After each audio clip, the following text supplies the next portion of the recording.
Before I start, I'm just going to let you know it was about 10 minutes ago. We finished digging up the marrow, so it was cool to see you in that. Oh my God! You finished digging up the what? The marrow. I don't. I forgot the guy's name. The one with Ray Wise. Oh, the one with Ray Wise. You're talking about Twisted Tales. Is that it? Oh, no. It was. I forgot. I've instantly gone blank. But the director from who made Frozen and the Hatchet movies. Oh, it's kind okay, of okay. a mockumentary. And you showed up at one point and said, "Oh, you don't really believe that bullshit, do you?" Well, that was Adam Green. That's it. Adam Green gave me the joke and said, "Would you mind doing this?" And Adam really Green and that. Joe Lynch. Adam Green and Joe Lynch. Yeah. Yeah. Oh God. And Ray Wise is a lovely guy too, and a terrific actor. Yeah. He always seems to be a really nice guy when I see him in interviews, and he plays the most intense characters. Yes. Enjoys scaring the hell out of you. Yeah. Okay, so right, 3, 2. Hello and welcome to a very special episode of Silver Screen's Cult Classics. I'm D.K. and we've got a rare treat for you listeners today as I'm speaking to a legend in the movie business. He's an actor, screenwriter, author and director with such classics under his belt as Psycho 2, Cloak and Dagger, Child's Play and Fright Night. He's also a personal hero of mine, so allow me to say a big welcome to Mr. Tom Holland. Big welcome back, everybody. Thank you, sir. How are you today? Thank you for joining us. Oh, thank you for asking me. How am I? I'm here. I don't know. I feel buried by. There's so much going on, and I'm trying to, I'm getting the word out on the Child's Play book. So I'm doing more podcasts and interviews than I normally do, and trying to schedule it all and write at the same time. Not easy. Well, not easy. I'll make sure we get a link direct to the Child's Play book so when it goes up live, people can click straight through. It is up live. It's on Amazon and it's on terrortime.shop. Fantastic. Well, as I say, thank you for taking the time out to talk to us here on the show. So I'm going to get straight into it. What first inspired you to become involved in the movie business? Was there a specific moment that made you think, that's what I want to do? Nobody in my family or anybody that I knew had anything to do with movies or Hollywood. I'm from a small town called Highland, New York, mid-state New York. It used to be farm country and apple orchards and mushroom farms and cattle. And now it's off the Hudson River, opposite Poughkeepsie. And it's now growing into more of a bedroom community for Poughkeepsie. But anyway, I don't know. I fell in love with movies. At first I fell in love with books. I was a reader. I'm talking when I was adolescent. And then I fell in high school or junior high school, I fell in love with movies, and I just went to see everything. But there was hardly anybody else that I knew in high school, certainly any of my parents' friends, that had any interest whatsoever. So I just don't know. And then there was no way to get into movies, show business, whatever you want to call it, that I knew about, because usually it's nepotism, let's be honest about it. And I had none of that. So I got myself to a school, a high school that had a drama coach, and the drama coach marked my enthusiasm. And he set me up with an interview and to be an apprentice at a summer stock theater called Bucks County, Pennsylvania. And the summer the New Hope Playhouse. It was the New Hope Playhouse was pre-Broadway as a tryout on the circuit. So it had a very, very high level of professional productions and actors coming in. And I talked to a lot of people, and everybody said, be an actor. And that was because it was the only thing open. There was no way to get onto into film, but people could see, theater, off Broadway, summer stock, winter stock. I did all of that. I toured. Anyway, from being at the working as an apprentice at a summer stock theater, I learned about acting classes in New York. And the following summer, I was working as a clerk in a men's store, which happened to be owned by my parents. And I started going in on Saturday into New York City and taking acting classes at the Herbert Berghoff or HB Studios, as it was known then.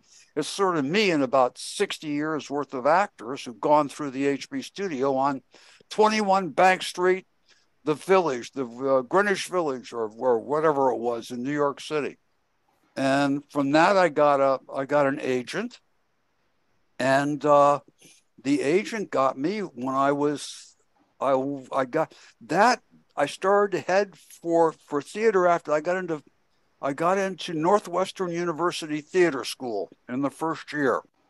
And I also picked up an agent in New York City as an actor, and I got a 7-year contract at Warner Brothers. Yeah, and the year was 1963, because that's where I was when JFK was assassinated. And I had to go to court to be able to sign a 7-year contract because I was under 21. I think I was 20. And I started to learn about the business, because I could wander around Warner Brothers and go into where they were doing the production. I could go into the editing rooms, listen to the sound, and I started to learn about it technically, which I'd never had any access to before. And this was at the moment when the Hollywood studios were being crushed by the advent of television. And I appeared on such shows as the last season of 77 Sunset Strip, which was a huge, like 7 or 8 year television series. And the studios couldn't figure out how to get movies going and making money anymore. And I was let go from the contract, because at the same time, the television business was shifting, and nobody knew what was going on, but it was like the death of movies. I was at Warner Brothers when the race course set from My Fair Lady was still standing on the biggest stage that Warner Brothers had. And it was a monstrous set and beyond impressive. I also wandered and played around on the Camelot sets from the Camelot Music, which were in the back lots of Warner Brothers. And people talked to me, and I got sort of an overall idea of the technical aspects of making film, but not enough.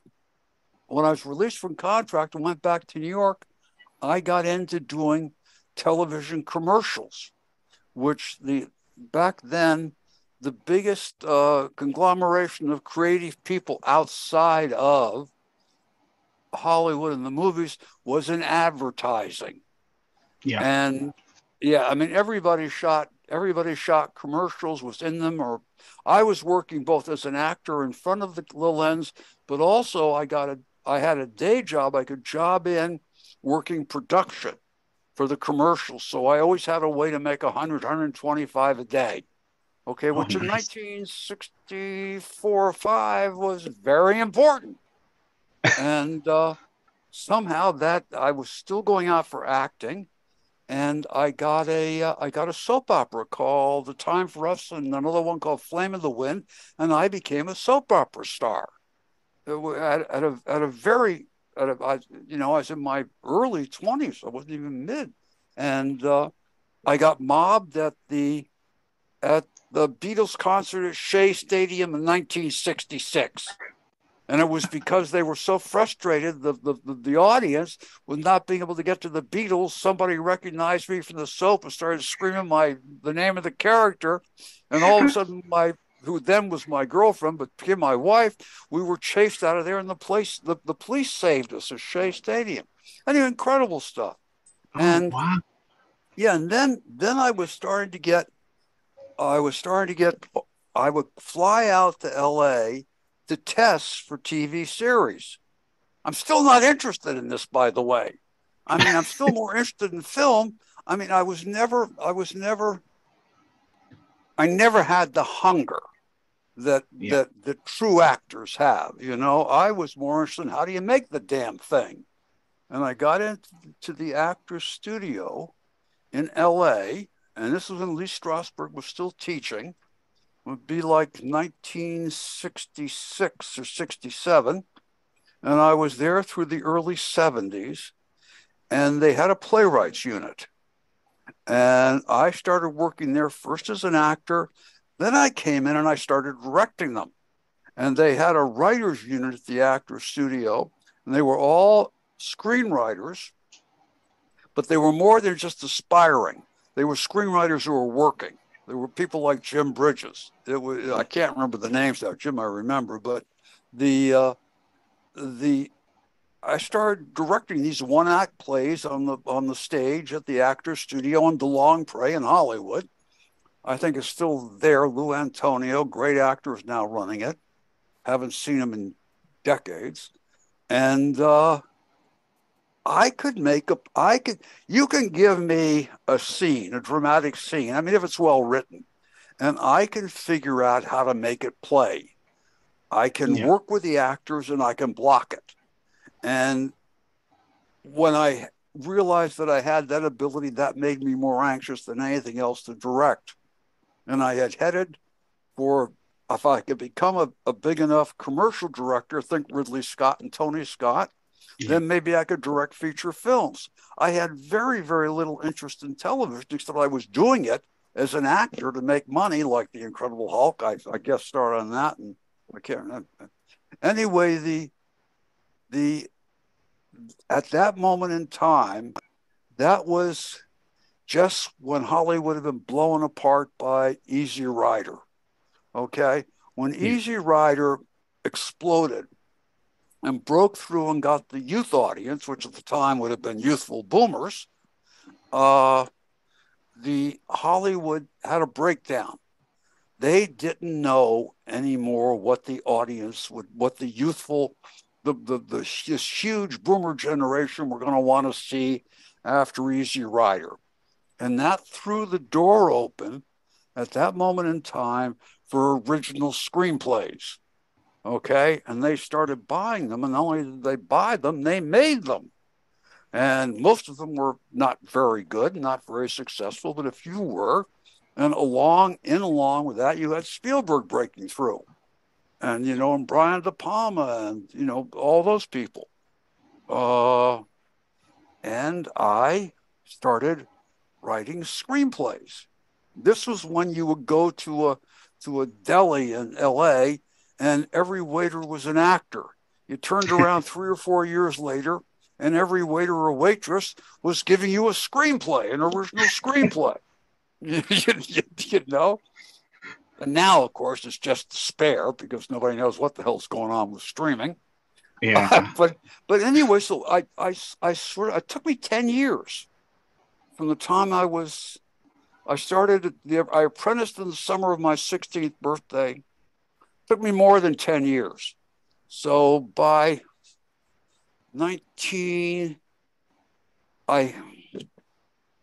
I don't know, somewhere in there I got my first screenplay option, 1974. And that encouraged me enough that I was using acting and working commercial production to support the writing. Okay. Yeah. And I was a beat ahead of everybody else in that sense. A couple of years later, everybody was doing it, but at that point, it was just me, pretty much. And I started to get things optioned, and I got my first movie of the week, television movie, produced. I forget the year, but it was The Initiation of Sarah, 1977. That's only been remade. I think it's been remade 2 or 3 times. But it was a huge thing on television, and that gave me some visibility. And then I finally got my first movie produced, The Beast Within. Okay, and it was a United Artists, and the year was 1978 or 9. Okay. And so I thought I'd finally arrived. I had my first movie produced by a major United Artist. And just as they were getting ready to release it, they went bankrupt with the destruction of Heaven's Gate. Oh, yeah. Which destroyed United Artists. And so The Beast Within is the last movie that UA released. It was a success, and nobody noticed. Nobody paid any attention because all they were talking about was dance, Cimino movie. So what I'm saying is, I felt like putting a gun to my head.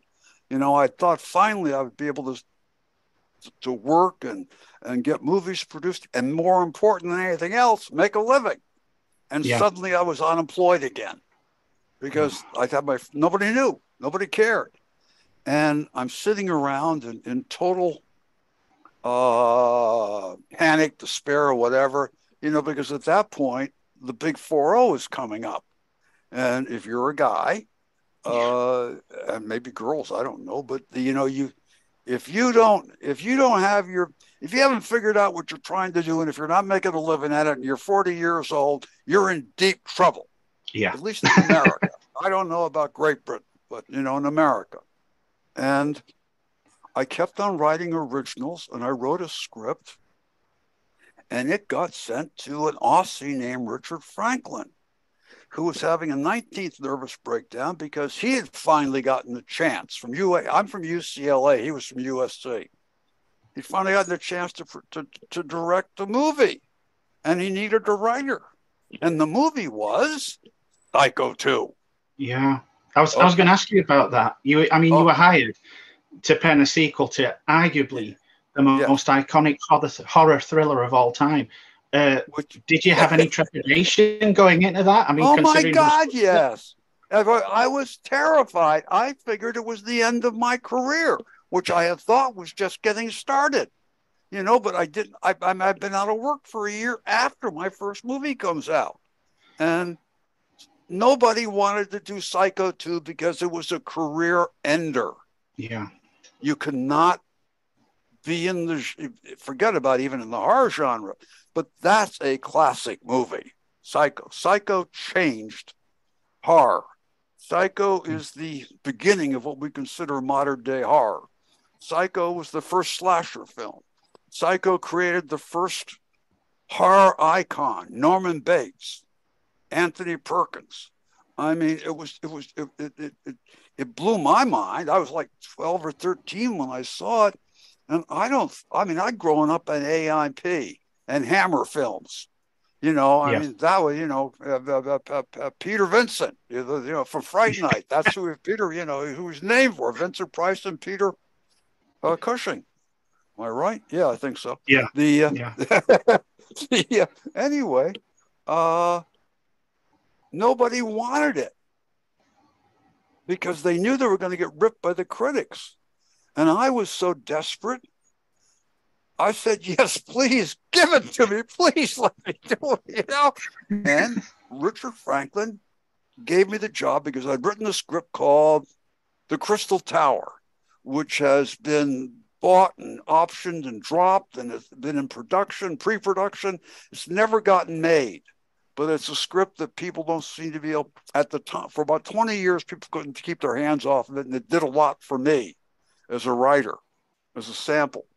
I got take a crack at writing Psycho 2.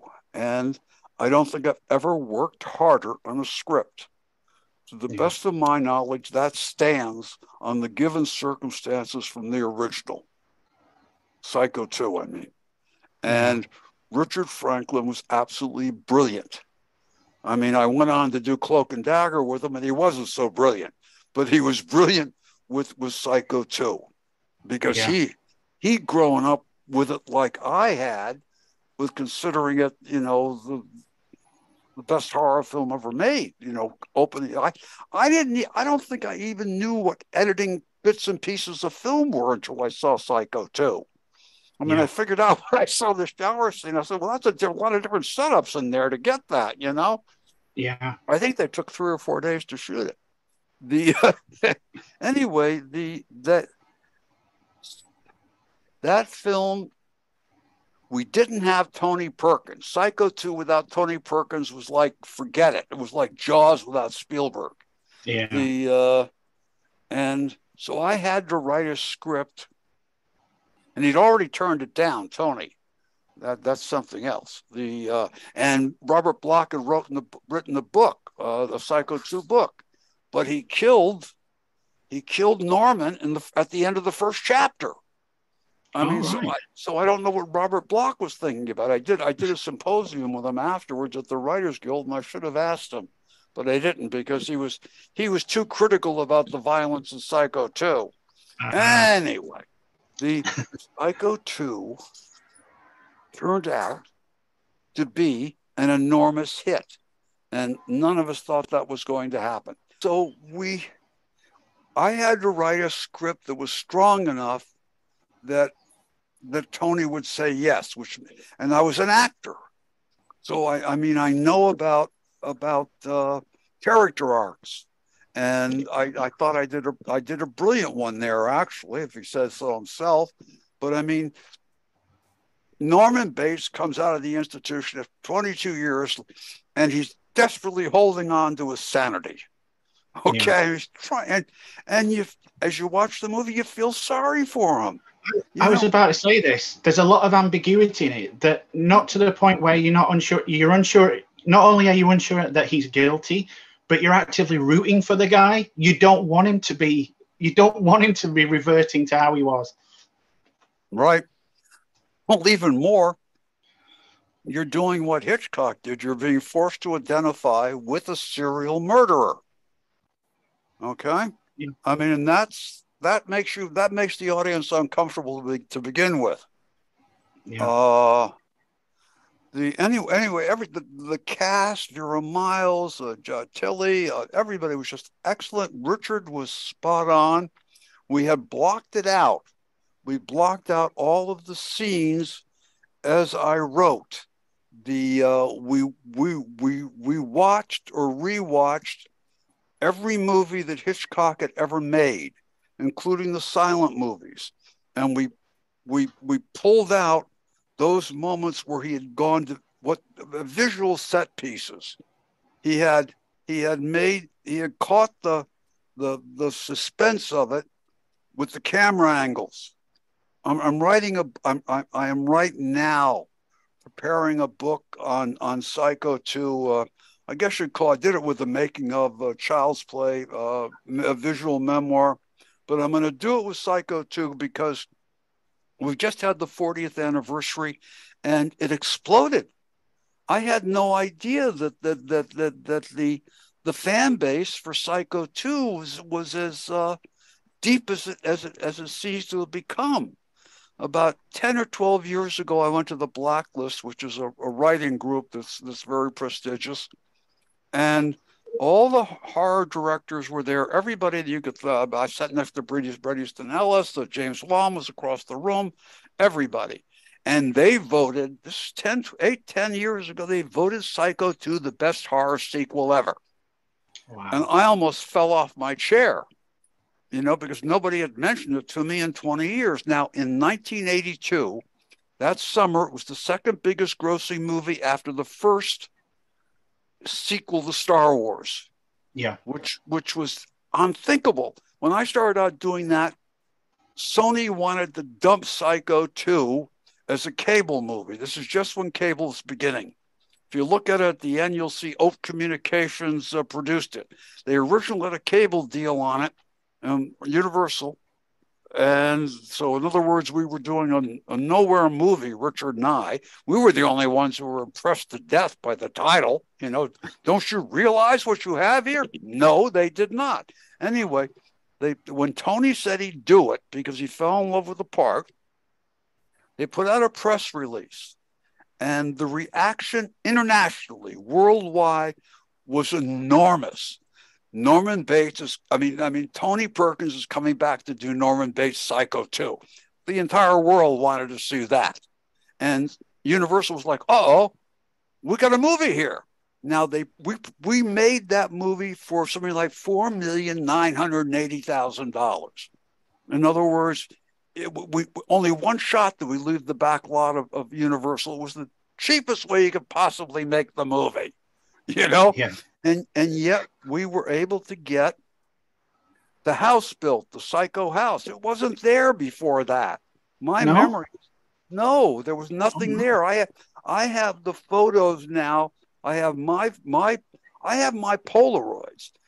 Richard has his photos, and Richard wrote a memoir, and he wrote it about Psycho 2, and it was fascinating. And I'm going to put his memories in, and then I'm going to do a paragraph with him and then a paragraph from me. So you're going to have the director and the writer from 40 years ago discussing the making of Psycho 2. So I'm excited about that, and I had never read his memoirs before, and I had no idea what the process was like from his perspective, from the director's perspective. And since I was deliriously happy with the movie, I'm only saying great things about Richard Franklin. But that was the beginning of my career. Finally, I started writing in the late 60s, and you're talking 1982. So that was at least 12, 14 years to get where I finally had a movie that gave me a career as a screenwriter. Yeah. And Richard and I had, your audience isn't going to be interested in this, and we're taking up a lot of time. But Richard, we went on and we made Cloak and Dagger. I wrote it for Richard. Richard directed it. Then I was writing Scream for Help, and Richard was going to do that, and he bailed on me halfway through. He got the link set up, and I was left alone with Michael Winter. And people seem to laugh a little bit about Michael Winter, but I found him absolutely charming. But he got through with my script on Scream for Help, and what he did was he cut all the dialogue that established why the people were the way they are and what they were trying to do and who they were. And before you were through, you had an acting piece with no acting in it because he'd taken it all away from the actors. And the movie couldn't.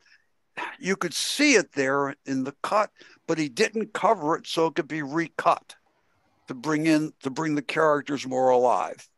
So anyway, so that was sort of a disappointment. And after that, I felt like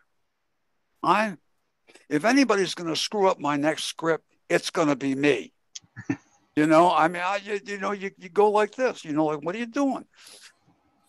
Now, that you can only get to where you feel like that after you've had some kind of success, at least to me, some kind of confidence.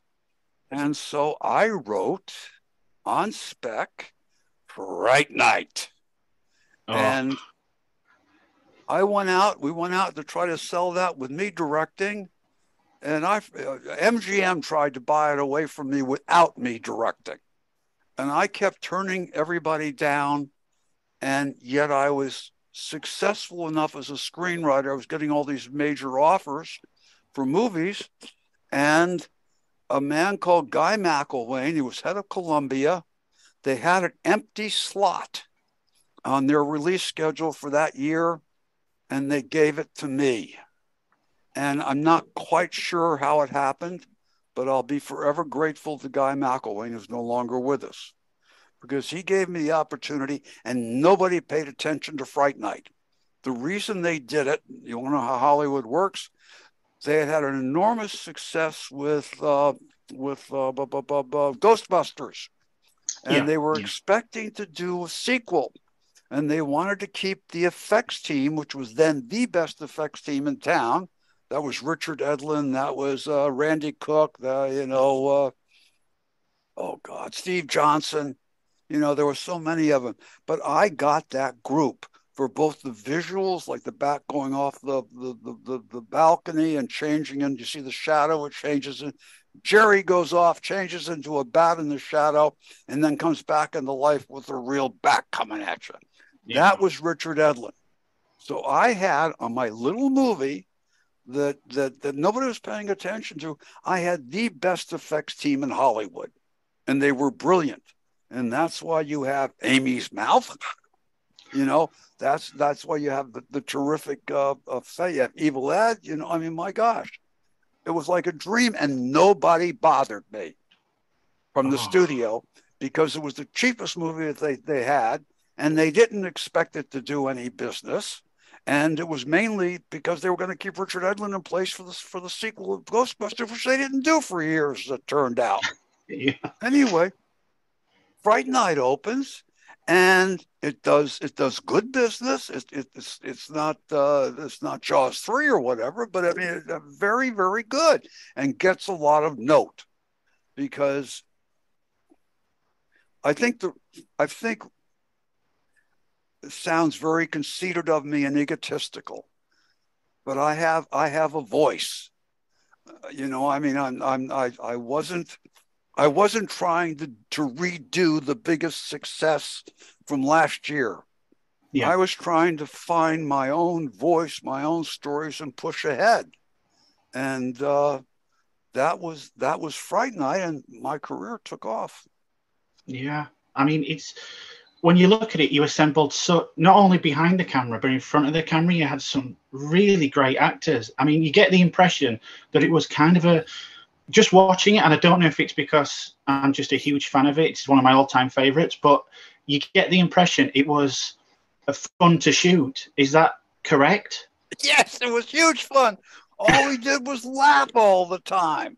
I mean, I've got like 30 seconds of footage that Roddy shot as we were getting ready for the group photo, and you can feel it. You can feel how the cast was having a great time, because we had this extraordinary things that never happened again on our first film.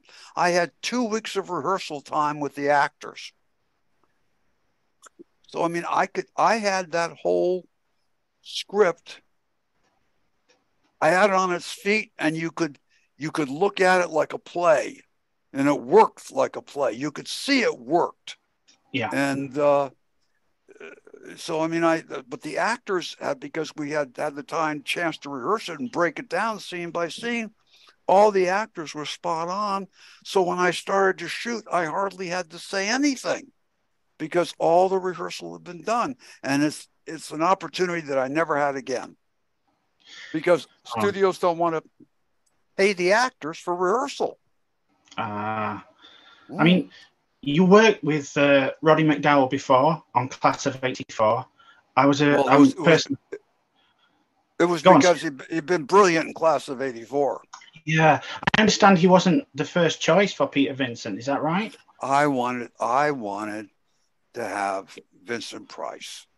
Yes. And I reached out to him, and his health would not allow him to do Fright Night. I can't imagine it now, because after we were finished, Roddy had me over for dinner at his house with Vincent Price and his wife. And Vincent Price to me was like, like Freddy Krueger is now. I can't explain it. Among the dumbest things I did is I didn't take an autograph book around with me when I went out socially. because I met so many people at that point during that time. And a lot of it was because of Roddy, because Roddy was so social and he'd have me over and I was meeting stars. I mean, one of the funniest evenings my wife and I ever had was with Walter Matthau and his wife at Roddy McDowell's. And Matthau was, we couldn't get through dinner for laughing. So there are these wonderful things. And of course, and there are also the tragedies. Anyway, is there anything you'd like to ask me soon? Because I should move on and really write a few pages. That's not a problem. That's not a problem. I was just going to ask, you went on to work on Child's Play again with Chris Sarandon. Obviously, you've got a good working relationship with him. What is it that makes him good as an actor to work with for you as a director? Well, he's a brilliant actor, Chris Sarandon. All you have to go from the movie with Al Pacino, where he plays the trans, to Fright Night, and you get an idea of his range. I cannot say enough about Chris Sarandon. The other thing is he has a very solid temperament. In other words, everybody on the stage could be losing their minds, and they were on Child's Play, and Chris will be there as solid as you could ask for, and he'll be right on with the scene every time, even as everybody else is committing suicide. So I can't speak highly enough. I mean, Child's Play was a huge undertaking. Please look at my book, Child's Play, a visual memoir. I mean, there were 11 and 12 puppeteers off screen for every shot on the doll. I mean, Do you know what that? I mean, I can't. Just trying to shoot the damn thing was extremely difficult because I was trying to sustain the illusion that the doll was alive and moving without puppeteers. And once you were off, once you were to one side or the other, you had 11, 12 puppeteers. I built the apartment for the third act. I built that about 4 or 5 feet off the stage floor. We had puppeteers under the stage. We drilled holes in the floor, ran the cable up that made Chucky work. I would shoot Chucky here, and the cables would be hidden behind him coming out of the floor. That's every shot, except where I used the little person, Ed Gale, who was terrific also. Anyway, and that, when I wrote that script, I knew it was going to be a huge hit because I couldn't stop writing it to find out what happened next. I put the first iteration of the treatment of Child's Play in the visual memoir, along with the photos. It's all so you can see where I started and what the initial vision was that I had and how much of it I got on the screen. And that's always sort of a dodgy question, but I think it's probably one. There's always a gap between a director's hopes and what they end up with in cutting it together. And one of the great challenges of cutting it together is making not just a few scenes work, but as many as you can. Yeah. And but Child's Play cut very, very, very well from the first preview. Whenever Chucky was on screen, the audience was with him. I mean, it was. I knew it when I wrote it. Chucky was a star, but you couldn't have called it Chucky because nobody knew who the hell Chucky was. Yeah. So at least Child's Play as a title gave it some kind of insight into what the experience might be. Yeah. So, I mean, I've been very, very lucky. I also have my failures and all of that, but I'm not going to spend an hour talking about the things that I did wrong or the bridges that I burned that I shouldn't have, or caring too much or not caring enough. And I don't know how the hell I've gotten this far. It's a mystery. It's all a mystery. Yeah. So finally, I'd like to ask, what is next for you going forwards? Have you got any projects in the pipeline other than the Psycho 2 memoir that you'd like to talk about? I am writing. I am writing novels now and short stories. And I have all these. In a way, I'm writing all the thank you, Fright Night Origins. You'll find it that has never stopped selling. This is it. Last Halloween in 2022, we introduced Fright Night Origins. We're coming out with the sequel, Fright Night Aftermath, hopefully this fall, certainly by Halloween. Oh, fantastic. Look, the problem with writing original screenplays, as I know, is they buy them and then they say, well, you didn't really write them. We got it now. We own it. Yeah. And I mean, Hollywood, for all those aspiring people out there, get a good lawyer. Okay, get a good deal maker, because it'll come back and bite you. So what I realized is the only way to get copyright was to write it first as a book. So what I'm doing is I'm writing novels of the stories that I did or wanted to do as screenplays, and I'm trying to get the novels out. But what I'm learning is it's taking me almost a year to write a novel. If I really had myself, if I had it worked out, I thought I could do 2 a year. But now I'm not so sure, but I wish the hell I could get up to 2 a year. So anyway, I've given you some truth to this. So your audience out there, if you're aspiring actors, writers, or directors, I hope you can learn and find encouragement from my experiences, along with a little wisdom. That's what I think, anyway. That's fantastic. I mean, if you ever need an extra as a character in your next movie or your next book that needs to meet a grisly fate, perhaps at the hands of Jerry Dandridge, I'm always available. Thank you. Thank you for your time. Thank you for your time and for the very, very good questions. You've made it very enjoyable. And to the audience out there, the only one way you're going to learn, and that's by doing it. And you don't have an excuse anymore not to shoot, because you can do it on your iPhone now. God bless. Thank you very much. Good luck, everybody. Bye-bye. Bye.